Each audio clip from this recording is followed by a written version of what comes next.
নমস্কার, আমি সাথী মণ্ডল, Vivekananda college for উইমেনের second সেমের ছাত্রী।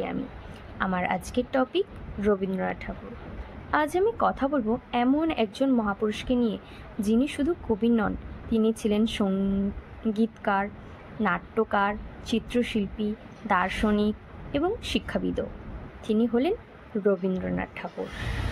তিনি জন্মগ্রহণ করেন 1861 সালে 25শে বৈশাখ কলকাতার জোড়াসাঁকো ঠাকুর পরিবারে। ছোটবেলা থেকেই তিনি লেখালেখি শুরু করেন। তার লেখার প্রতিভার জন্য তিনি 1913 সালে নোবেল পুরস্কার পান কবিতার সংকলন গীতাঞ্জলির জন্য। রবীন্দ্রনাথ শুধুমাত্র কবি নন, তার লেখা জনগণমন আমাদের জাতীয় সঙ্গীত, আবার তারই লেখা আমার সোনার বাংলা বাংলাদেশের জাতীয় সঙ্গীত। তিনি প্রতিষ্ঠা করেছিলেন বিশ্বভারতী বিশ্ববিদ্যালয়।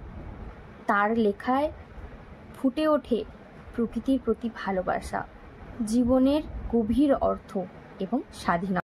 তিনি বিশ্বাস করতেন, যদি তোর ডাক শুনে কেউ না আসে তবে একলা চলরে।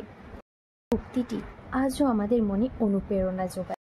ঠাকুর শুধুমাত্র দার্শনিক নন, তিনি ছিলেন একজন দূরদর্শী মানুষ। তিনি আমাদের সাহিত্য, সংস্কৃতি, শিল্পকলাতে চিরকালই প্রভাব রেখে গেছেন।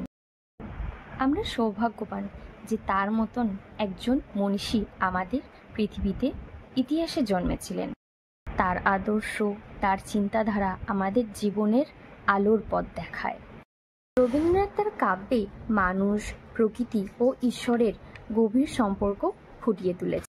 তিনি মনে করতেন, সুন্দরকে ভালোবাসা সেই তো জীবনের আসল সাধনা। তিনি কুসংস্কার ও ধর্মীয় গোঁড়ামির বিরুদ্ধে ছিলেন।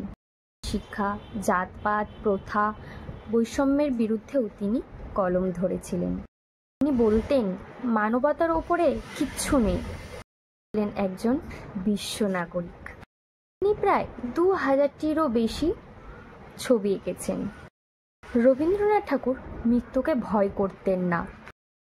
তার একটি বিখ্যাত উক্তি, মৃত্যু জীবনের নতুন আলোর স্বাদ এনে দেয়, যদি জীবনের কাজ শেষ করে যাওয়া যায়।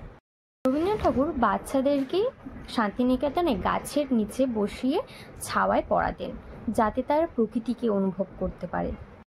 অবশেষে রবীন্দ্রনাথ ঠাকুরের মৃত্যু হয় 22শে শ্রাবণ। এই বলে আমি আমার বক্তব্য শেষ করছি। ধন্যবাদ।